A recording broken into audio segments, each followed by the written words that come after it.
Hello and good evening. You're watching the Policy Times, a very special program, and we want to congratulate you and also welcome you for the wonderful program that we are having today. Policy Times, since last its inception, has been working in bringing developmental journalism in the forefront and also taking policy at the center stage in terms of policy making, policy advocacy, and policy implementation.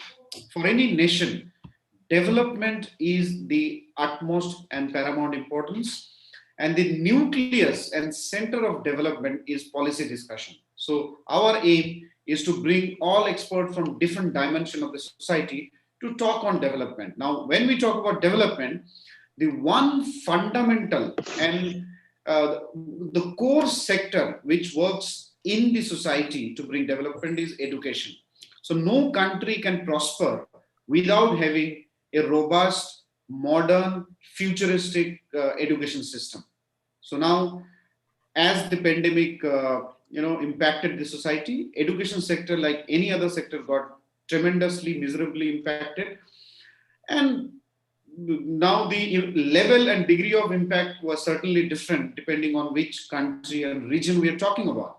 For example, the impact of COVID-19 was less in education in the advanced countries of West, like America and Europe, since they had high level of digital connect and digital connectivity, digital access. On the other hand, countries in Asia, especially South Asia, and countries in Africa, they have been quite highly affected. And that is why today we want to discuss one region which is also called the future of the world, that is Africa. Africa is known for many reasons. Now, the future, many economists and social scientists have said that in terms of not only resources or human power, but also for many other reasons, the future also lies in Africa, and that is why a lot of countries are also highly investing in Africa. Now, again, we all want development in Africa, and foundation of development is education. So today we have two educationists and experts joining us from Africa, especially Sierra Leone. I want to welcome Professor Bashiru Koroma, the Deputy Vice Chancellor of Angela University in Sierra Leone. I also want to welcome Mr. John Juana, who is the Registrar of Eastern Polytechnic. Welcome and thank you so much for joining us for this wonderful program.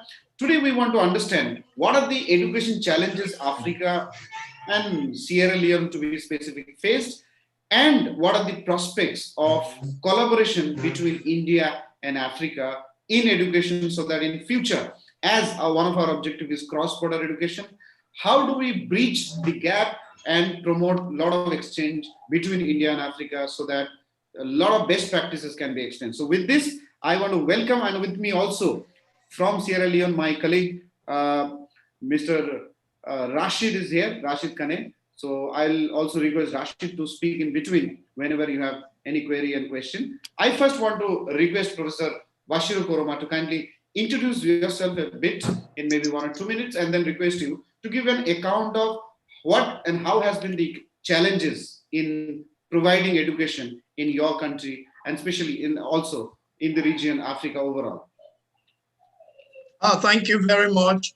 My full name is Bashiru Mohammed Koroma. I studied in the area of environmental sciences with option in environmental chemistry. And I've been dealing with research in the level of environmental, water, health, and sanitation, and in many other cases dealing with infectious diseases. I have worked in the university in full capacity in Sierra Leone for a period of 17 years. And during that period, while I'm doing lectures, research, and community outreach, I've also held a number of responsible positions. I have served in 3 schools as dean. I've also served as head of department in the various schools where I served as dean. and I've served as Dean in the postgraduate. And today I'm the Pro Vice Chancellor of the university and the Deputy Vice Chancellor for Jala campus. This is a university with 2 established campuses. The Jala campus consists of 4 schools, namely the Agriculture and Food Sciences, the Environmental Sciences, the Natural Resource Management, and Technology. Whereas the Bo campus has 3 schools located in Toama campus in another chiefdom we call Tikonko. The former is in Moyamba district in Kori chiefdom. Perhaps in the future, we'll make a presentation, a short presentation for us to know our locational areas of where Jala is operating. But for now, the other schools in both campus include Community Health Sciences, where I was once a dean, the School of Education, and the School of Social Sciences and Law. In all of these, it encompasses the student enrollment of close to 10,000 and a trend of staff establishment slightly over 250. We are currently operating with a number of constraints. Some of the constraints in educational system that affects our operation is the frequent reform processes that are brought from governance. Those reform processes sometimes do not broaden our horizon to create a focus for our achievement. Nonetheless, it is a growing system that we have to live with correction factors. And some of those correction factors require more of such discussions. One broader area that we have focused is staff capacity building, in the sense that we are focusing more on improving on the quality of the staff to enable them to get high quality degrees, rating from MPhil to PhD, so that at least our staff strength can be equivalent to some other universities we collaborate with, to enable them to enhance their research capacities and to create a research hub within their various departments from the other institutional collaborators from renowned institutions abroad, including perhaps what we might do in that connection with the other institutions in India, as this discussion follows. The other aspect that forms a constraint is the lack of resources. For us here, even internet connections is a difficulty. The infrastructure is weak, and the infrastructure does not support that continuum that is required to enable us to function effectively. And many a time, we also have energy constraint. We are still living in both campuses, we are living on conventional energy resources. The power is not stable and the power is not continuous. And when resources are limited, we can even go out of power for a number of times. So all these culminate into, some form of constraining the functional aspect of those that are in the front line dealing with education. But being that these are what I call existential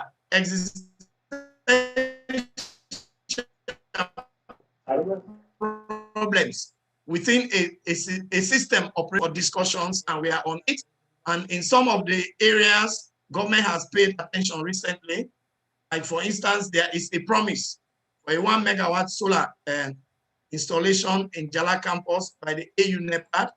The project is a promise. We are going to facilitate to ensure that we have it. And once we have it, it will be some form of addressing the pressing issues that deal with energy within the campus.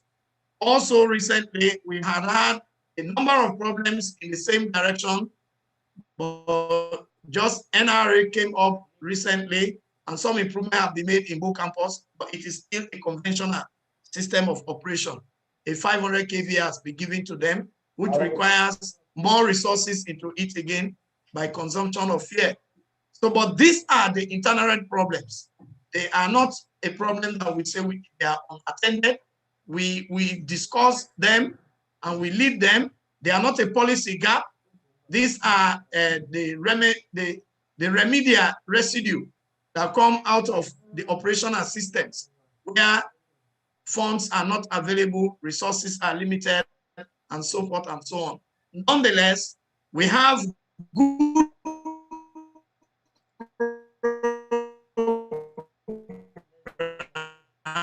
programs. We have very functional programs. 8 schools operating currently. We have undergraduate and degree programs and some other short courses that relate to higher diploma, national diploma, and professional courses like nursing, like community health officers, and so forth and so on. Currently, we are trying to bring forth some industrial, some also industrial technological training, yeah, in the area of ceramic making, in the area of dealing with some small machinery fabrication for food processing and so forth and so on. Those are areas that we are dealing with at the moment. And I have been interconnected with most of these schools. I was recently out of the School of Postgraduate, where I will assure you our postgraduate evaluation is very rich in terms of the PhD and the MPhil.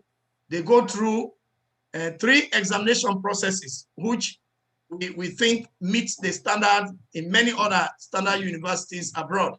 At first, you have to give us a proposal, which is a pre-fill with a 6-man panel to look into it that are professionally cultured in that area of your study. And thereafter, you'll be permitted to collect your data. And after field data correction, you plan your preliminary writing of your thesis, which include publication of 2 journal materials from that preliminary writing. Then you come again for a post-field, which is examined internally in your school and with a panel of 7 membership. Then that now will be taken by the dean with a recommendation of an external assessor, and they will send it now to postgraduates for them to take it over for a final examination, which is done by the external examiner. But even while the external examiner is present, and an internal panel also is contributing to that for us to ensure standard assurance, quality assurance in that evaluation. In this, you'll be given the degree pending upon your publication in a well-renowned journal of 2 publications before you'll be entitled to the degree. So these are some of the issues we are carrying at the moment. There are internal problems. Anyway. Thank you. Thank you, Prof. Yeah. I want to now welcome and request Mr. John Juana, Registrar of Eastern Polytechnic, Sierra Leone, Africa. A small account of what are the kind of challenges your institution has been facing, and all other education institutions are facing during the lockdown, and how have you tried to cope up with the challenges and coming to normalcy? You please unmute yourself, and before you start on the subject, a little 1 or 2 minutes introduction about yourself. All right, thank you so much, and I am John Juana, the registrar, like you said, of the Eastern Polytechnic. Basically, the Eastern Polytechnic is one of the oldest institutions in Sierra Leone. In 2001, the Bonubu Teachers College, which was established in 1924, and the Government Technical Institute that was established in 1956 came together. They marched together. They were marched by government to establish the now Eastern Polytechnic by an act of parliament in this country. So since 2001, these 2 institutions came to one, and they have now been functioning. From our own perspective, you realize that it is Eastern Polytechnic because it takes the entire region, the Eastern region. This is the only higher educational institutions that we can find in this part of the country. And so we have campuses in the Kenema district, the Kailahun district, we have Bunubu, and then in Kono, we have Wama campus. So in other words, we have 3 districts within Eastern region, and we have 3 different campuses that service the Eastern region, and by extension, the entire country. And from the merger of these 2 institutions, it tells you that the background is from education and the technology. And so our major focus has been in teacher education and then engineering, in other words, technical engineering. And so because we function for quite a long time and because of the quest for the growth of the institution, there has been this ambition for the institution to be upgraded to a university status. And as I speak to you, we have done the curriculum, focusing more especially on our specialties, our domain, the technical area, the teacher education. And so we send the curriculum to the Tertiary Education Commission that has been evaluated, and they've approved about 4 of the faculties. We want to interpass our programs with entrepreneurship studies, so that if you come in for technical education, for example, you will be able to make, at the end of the day, when you graduate, you'll be able to create jobs instead of seeking jobs. Our target is to actually look at the middle manpower. But we have realized, like any conventional university, most times the internship or industrial attachment part that focuses on practical purposes is very minimal. And so that is where we want to pay attention. So that if you are here to do plumbing, for example, you need to be given an opportunity to practice it. And so we have workshops for mechanical engineering, civil engineering, electronical engineering, plumbing. We have all of those workshops, but they are least equipped. That's the first challenge. And as an institution, we have got the promise, because the Ministry of Technical Higher Education sent our document to State House through Cabinet, and that has got approval. The Cabinet of Sierra Leone, that is chaired by no less a person but the President, has approved that this institution be upgraded to a university status. So what we are just waiting now for is the act, the parliamentary approval. Once that is done, we hopeful it will be done in the next few months, we are going to take the university status fully.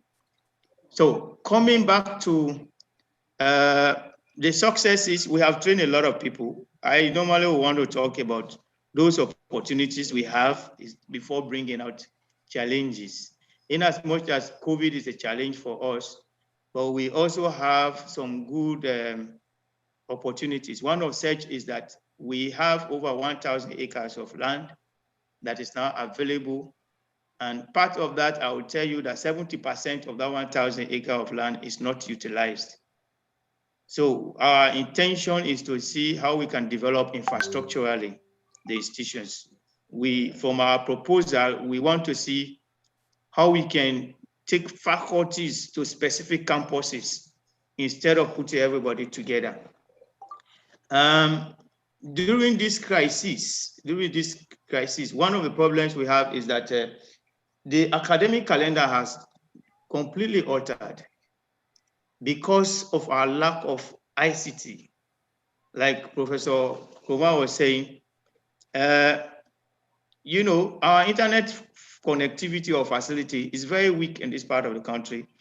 Maybe one of the reasons could be that we don't have the resources, the money to upkeep them.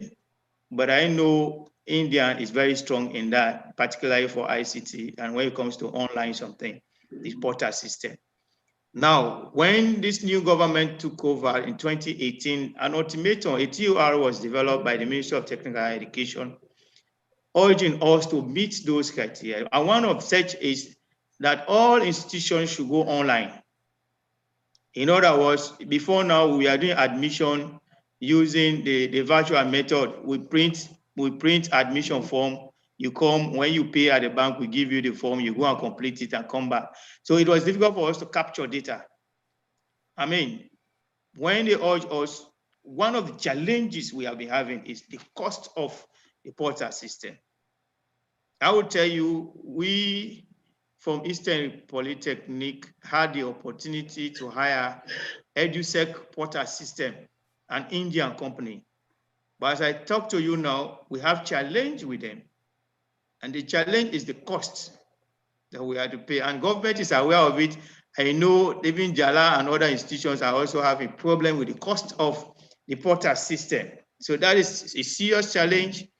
And I think we have to take it serious, because if we had a very strong internet facility, I think some of these programs, even with the advent of COVID, we are going to have online classes successfully.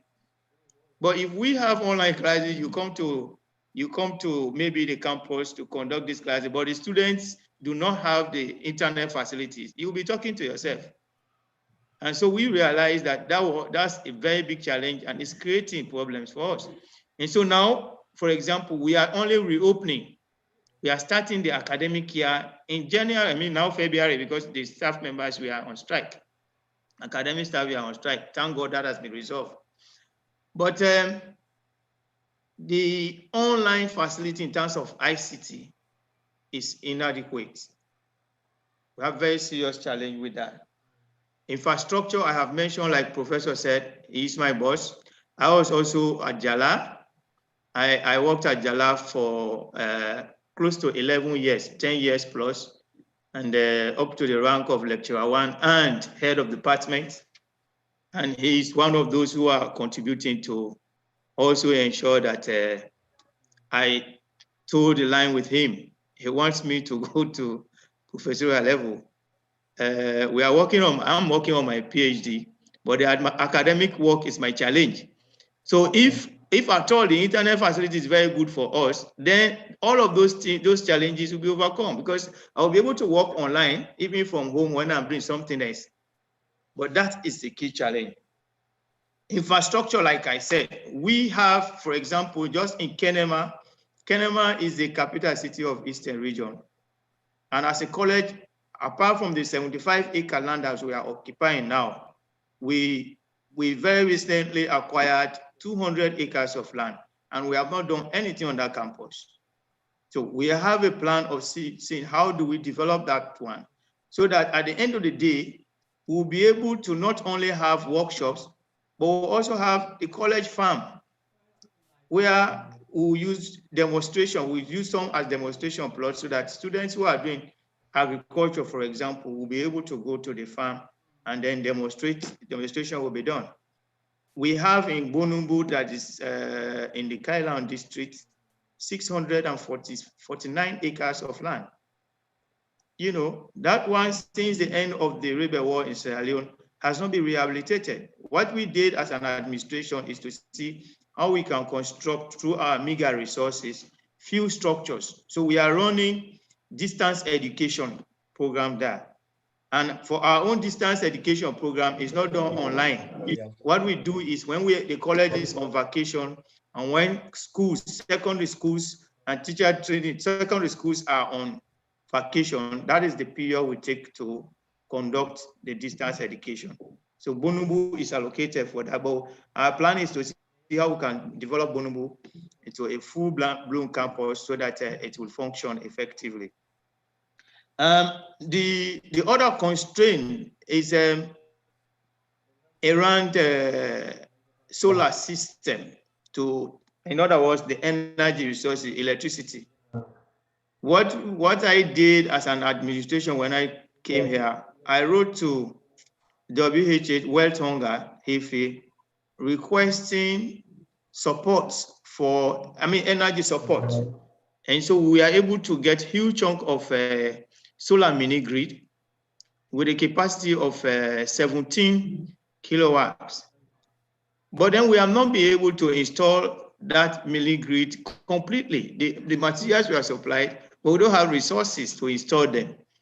And so very recently, I also wrote to EU for support, but then they only did part of the installation. As I speak to you, we still have industrial batteries, about 24, that needs solar panel, 96 solar panels. And once we get that installed, this campus, particularly this 75-acre land that we're occupying, I am sure we'll be able to utilize the electricity facility so that even if we have a very strong internet connectivity, we'll be able to maintain it through the power, the solar power. So that is one of the other challenge we have. Like I said, we have workshops, technical workshops, but the workshops were established in the 50s. The current location was established in 1956. Those equipments, machinery that were supplied, fixed in those workshops are still there. Majority of them are not functional now. So we want to see how we can equip these workshops so that we use them to teach our students. 3, we also have the challenge of library. Library facility is a challenge. We have the physical space for library, but for example, you want to get those free journals online where the students will be able to access online libraries. It's a problem for us. And one of the, I think one of the factors is that this institution is not connected, is not affiliated with other universities out of this country. The only link we have is with CAPA, the Conference of African Polytechnics and University Association. And so what we are doing now is trying to create linkages with other universities outside of Sierra Leone, abroad in India and elsewhere, so that we'll be able to have partnership that we can benefit from. And one of such we have done is with the Concordia University of Canada. I wrote to them on behalf of the institution requesting partnership. And for a start, what they have done is, because we emphasize on ICT, they have donated to us about 50 computers. They shipped that one, we have collected them. But I think having partnership with other universities in India could also be an opportunity. So that we'll be talking about staff capacity building, which is also another key challenge. And we'll have maybe exchange programs. If we have an opportunity where our students and staff members are given opportunities to go also share experience, so that the universities in India share experience with them, then that will also be beneficial to us as an institution and as a country. So basically, those are the few things. Maybe before I conclude, I want to emphasize on the issue of energy and capacitated staff. We are focusing, like I said, on technical programs. And in this country, Sierra Leone, you realize that the technical programs have been functional for over 20, 30, 50 years. But they never introduced the higher degree programs in these areas.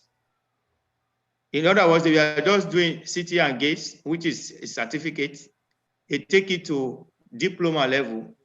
But higher national diploma in some of these programs do not exist, even as I speak, let alone the degree programs. So now we want to be a university.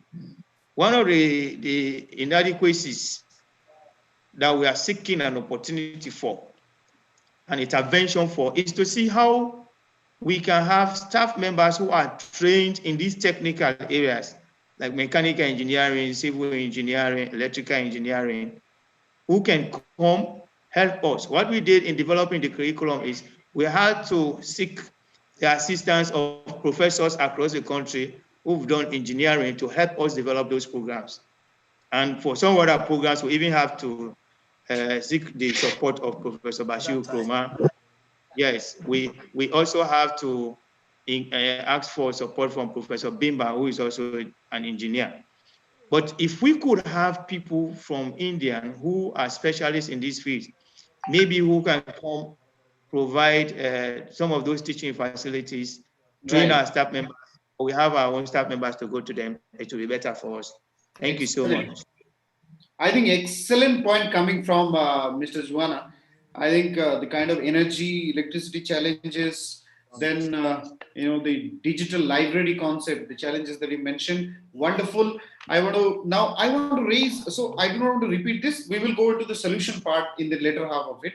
Now I want to raise three important aspects to it because we are doing an international program. I want to bring that connectivity. Number one is definitely there are three questions together I'm putting so that you in your answer in your reply you reply that.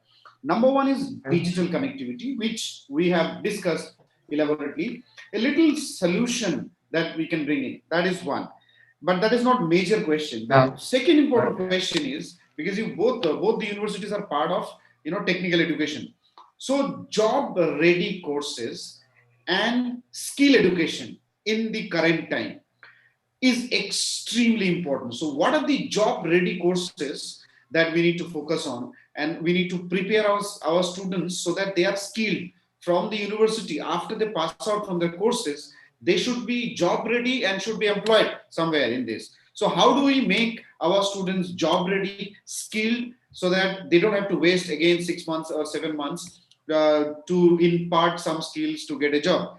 That is one. The second important aspect that I want to bring in, this is uh, in the era of digitization, education is global. So now the corona has given us a wonderful opportunity to globalize our education and also to adapt some of the international best practices that are there now, because once a student is connected with internet, he has world teachers as his faculty members. He doesn't need the college or institution faculty members now. So he has access to all the resources abroad. Now, how or what are the things we can do, or Africa can do, Sierra Leone can do, in terms of globalizing its education and adapting global features, and what kind of exchanges we can do post this. Then I will come to the Indian context. So, okay, these two questions. And the last question I want to mention is education is not enough. We need to promote entrepreneurship. So the journey from education to entrepreneurship is of paramount importance. As Mr. Juara has very rightly mentioned, what are the specific activities or concepts we should promote in our education institution so that more and more of our students opt for entrepreneurial venture instead of looking for jobs?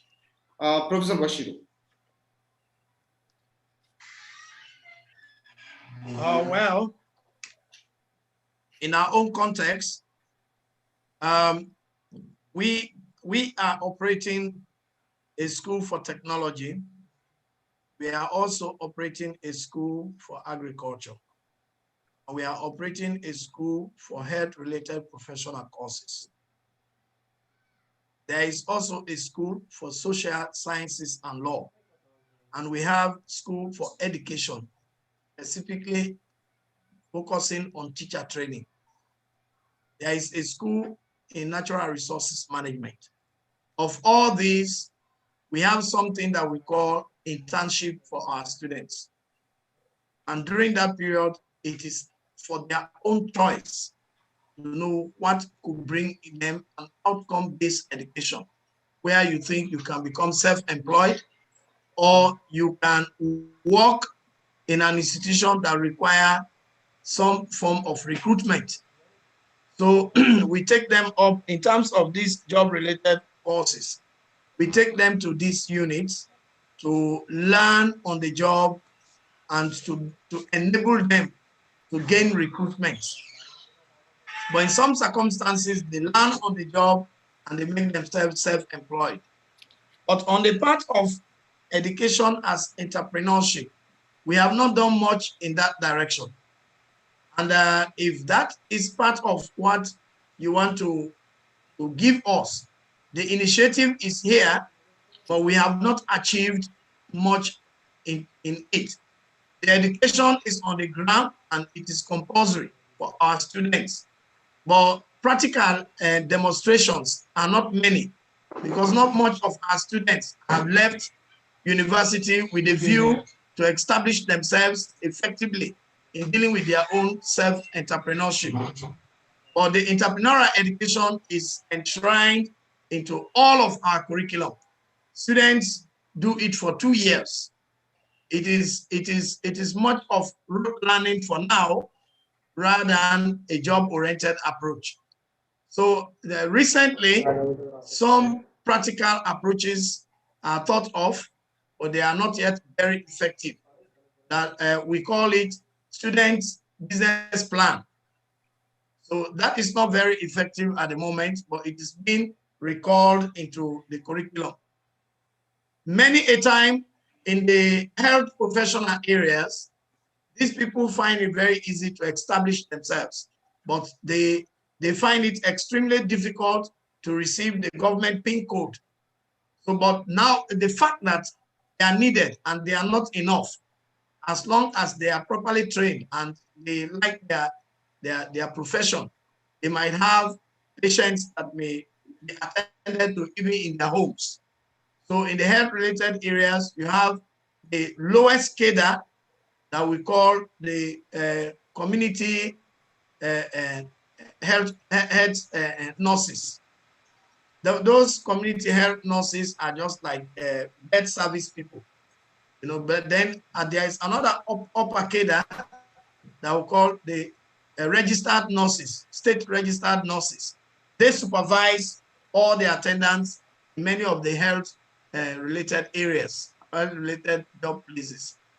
But on top of that, we have a department where people do minor operation training, which we call community health officers.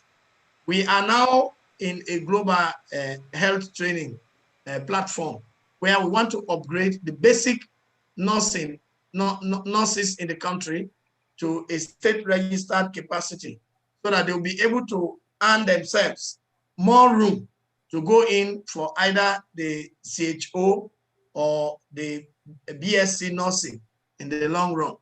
So in the other aspect, I cannot speak for all the schools in this platform now. But in the other aspect, like the School of Technology, there are some machinery fabrications that are also brought into our practical orientation. But that, as I can sit here, as you were told by my other speaker, Mr. Joanna, some of these workshops have been established for ages, and we cannot expect much from them. You know, some of the equipment are even obsolete. So these are areas that probably we've been training to capture the interest of students becoming self-employed. I think I want to stop so far so that I'll be able to progress from there. Thank you, Prof. I have another question to conclude the today's session. Before that, I want to invite Mr. Joanna to take or give us a brief note about the questions that I have just raised. Yes, I will just add a few things to what my learned professor just said. The emphasis will have to be on the internship or industrial attachment if we want to have technical education effectively run. That's the emphasis I would suggest. That's the reason why what we did in the curriculum we have developed, we realized that we just think that the time allocated for industrial attachment is very small. Before now, people used to go for internship for just 6 weeks or 8 weeks, 2 months maximum, and then you move from that. So we think that maybe for a whole semester, the student has to be assigned to an industry or to a factory, for example, so that that individual will be able to, or will be given the opportunity to run. Or for teacher education, we think that you need to stay in the school for a whole term so that you know how the school itself is run, and as a teacher, you'll be able to know what to do. So internship period for me is one of the suggestions I'll add to what Prof said. And in terms of promotion of entrepreneurship education, one of the challenge we envisage, or I'm always thinking about, is the fact that we'll give people, the students, the opportunity to go through these courses, they do the practicals and everything. But when you want to do a business, for example, in terms of entrepreneur, you need to have a startup capital, and that will be a challenge. So maybe I would think that if the Indian government could look at an opportunity to see how we design a mechanism to provide startup capitals for maybe graduates who produce very good proposals, and we set a mechanism to trace them so that we do trace studies. At the end of the day, you'll be able to know how many of them did very well and what you can get a startup capital and put a mechanism to recover. But that is one thing that I think is very key, because, for example, like we are talking about technical education, if we interpass that with entrepreneurship skills and somebody maybe go through us, maybe you do carpentry, then when this individual graduates, even with all the practical things done, they will find it difficult to get the startup equipment, because of our poverty nature in this country. So maybe we look at a mechanism where we'll be able to give startup capital or startup kits so that people who graduate will go and establish their own business. Then we'll minimize the job seeking part of it. There is also something that is lacking here. We are talking about technical education, entrepreneurship education, and I know Professor is from chemistry background, pure science.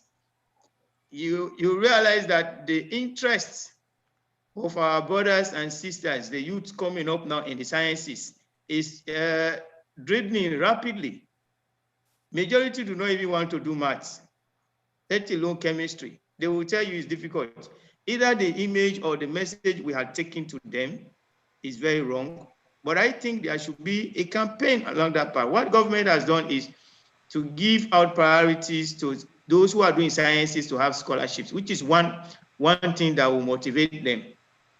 But I think there should be an innovation to see how we can rekindle that, because we are getting to a point where you have a whole faculty or whole department of mathematics in the university, and you have just 2 students. And these people, when they graduate, they are supposed, for example, to service the secondary schools, the high schools we have, and the teacher training colleges. We hardly get them. So should we continue this way? There's going to be a situation where that whole part of the sciences will be a problem for us. So whilst we are focusing on technical education and interpassing with entrepreneurship skills, I think there should also be another mechanism, maybe something must be done to ignite our young brothers and sisters who are coming up to see these areas are innovative areas that are very important. Because even in terms of jobs now, majority will want to go to the social sciences, majority will want to do nursing. But when you graduate, majority also want to become teachers. When you graduate, it becomes very difficult for you to find yourself a job so that you will be pin-coded by government. But graduates from mathematics, chemistry, the colleges fight for them. So that's just one thing I wanted to add that will also help us to see how we can improve on education sector in this country. But provide a prototype in our institutions is very key if we want to go practical. For example, we had engineering department of the University of Sierra Leone, Fobe College specifically, for ages. Well, up to this moment, when we want spare parts, we go out of the country to get them, maybe because the practical aspect of it is not that strong. So those are the few things I would add. Thank you. I think excellent, coming from both perspectives. You have already touched upon to my last question of today's afternoon discussion. Professor Bashir will begin. The question is now coming to action agenda. India has significant expertise in the field of education, also in the field of technology and pharma. Now, in what areas India and Africa can collaborate in the field of education so that we both, benefit from each other? Areas of collaboration. What would you expect from India, and what would you be able to offer to India? And in what all basically areas we can establish partnership in what kind of institutions? Some very action agenda points so that in future we can work on the exact directives that we set today. Professor Bashir. First of all, I want to thank you for this interest expressed. We have to start from the baseline. Let us establish an agenda for exchange programs. Especially, it has to start with professional exchange programs, where there is need for Indians to visit our institutions and do needs assessment. There are needs assessments already done, but if you want to really address some of the issues of job-related, job entrepreneurship, technical training, there is a need for the experts in India to pay a visitation for needs assessment and to hold a sort of workshop with their interest parties and ensure that there is an agreement in some of the areas that are priority areas in the agenda after that visit. Then we can come up with an enabling memorandum of agreement to see that we go into an agreeable line of agenda that we do within a term of period. Perhaps we can have a memorandum of agreement for 3 to 5 years, and during which some contributions can be spelled out. Say, for instance, if the Indians come on visit to participate in some of the activities or to do leapfrog technology for training of Sierra Leoneans on that leapfrog technology, then we might put into that agenda, accommodation must be given free, some other entertainment can be done free, movement of the staff will be done by the university participating in the activity. If we do this, it could be a very effective cost-benefit approach. But what is the concern is that you in India must have to expect that Sierra Leone will expect more from you because of our identity of poverty. You have to recognize that. Some of us are doing a lot of sacrifices to stay and build these capacities that can enjoin with other institutions for practical demonstrations. So what is best is that we have to have an interest party connection from India that we have had from your institution and will be very willing to come and make a tripartite approach with Eastern Polytech and Dala University in these directions to ensure that education is promoted as we are doing in our own country. Those sort of engagement can find us in a very easy agreement as we follow up. The second part of it is perhaps after having set the stage, we can now do staff and student exchange programs. Maybe very excellent students can transfer to India for a period of time, maybe maximum 6 weeks or 1 year, to really do on-the-job training that is beneficial to the other party in this initiative. And at some point in time, the Indian experts, the Indian professors, or the Indian technical grappling capacity experts may transfer to the other institutions and do some form of leapfrog technological training to ensure that majority gains the benefit and get the know-how. And where the need arises, we can also do some joint investment approach, where we think we can do something in irrigation engineering, which could be beneficial to the entire country. We can come and establish maybe a kind of joint venture where these facilities can be fabricated and taken to the farmers directly to benefit their activities. Where the need arises also for us to understand fully how you use some of your waste materials and turn them into biogas, we can do it to begin to reduce on the prices of energy. And in some circumstances where some can be turned into compost, We can also take those kind of job-oriented approach and create it at the end, at the tail end of the student's acquisition of knowledge in the university. These are some of the things that we can link to the MOE or MOU or MOA, in whichever way you call it, that can bring us some light at the end of the tunnel. Over to you. Thank you. I think excellent points coming from you, Professor. Coming to, okay, I think Mr. Joanna got disconnected. So he's joining back again. I think joint ventures and staff and excellent student exchange, then the Indian visits. So using this technology, in this era of technology, we can actually begin the roadmap. We can begin the process where we can connect all your departmental faculty members together with one of India's eminent, education institutions. So we can have some digitally, we can have some exchange between faculty members and exchange between students online. And this can be the foundation to our future offline programs that post COVID, when the flight starts and things are normal, we can do physical interactions. Yeah, I agree with you. Right. I entirely agree with you. Bush, and those cross-border approach. I think it's going to be wonderful. So I want to invite that Mr. cross-border Joanna. approach. Right. Mr. Joanna, if you can come in camera. So I think you got disconnected. Yes, I had problem this, I don't know, the internet or what have you. Okay, you but can yes, maybe to just one of the challenges problems that we have around. Yes. It's there.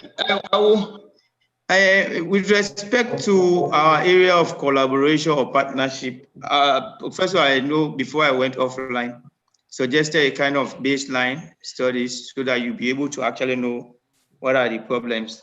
In addition to that, I'll also say, maybe we look at those areas we highlighted as challenges and focus on them. Instead of just coming broadly to look at the baseline, we'll be able to catch up a lot of things. But if you focus on, particularly you're talking about education and technology, you look at ICT, for example, the technology aspect of it. ICT could be a focus. We'll also look at staff capacity building and maybe exchanges, like Professor rightly put it, exchanges also for staff and students. And what we can provide in addition to what he also suggested was that when it comes to infrastructure, for example, I am sure these institutions have the capacity to provide a land. They will not charge you for it. As long as we have partnership, we'll see how we can provide the land, because student accommodation is another serious concern, another serious problem.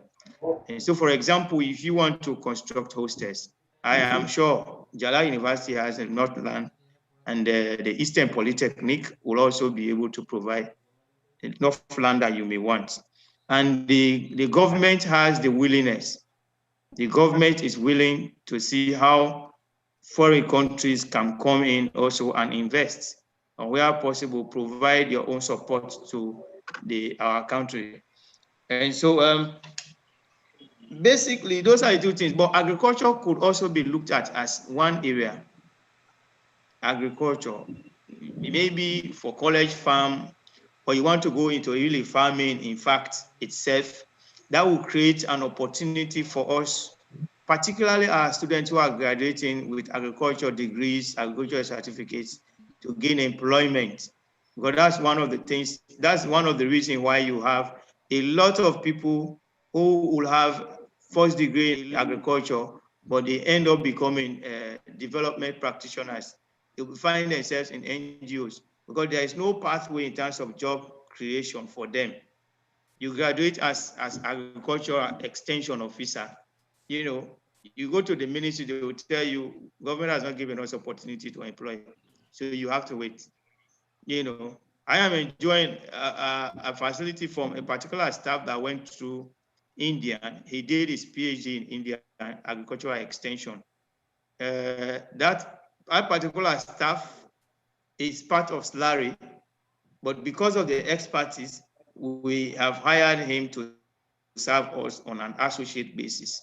So he's coming in, and the feedback I'm getting from students, they know he knows this stuff, and he's bringing up some creative suggestions we can improve on this. That's just it. Okay. I think his internet connection is a little unstable. Yeah. Mr. Joanna, can you hear us? You can switch off your video also to continue your points. So if I can recollect, if I could recollect, ICT is important in any form of collaboration. Yes. Some sort of improved engineering approach to agricultural production. Such as small scale irrigation management, such as compost making, such as some form of material recycling. You know, those aspects are very important in terms of this sort of collaboration.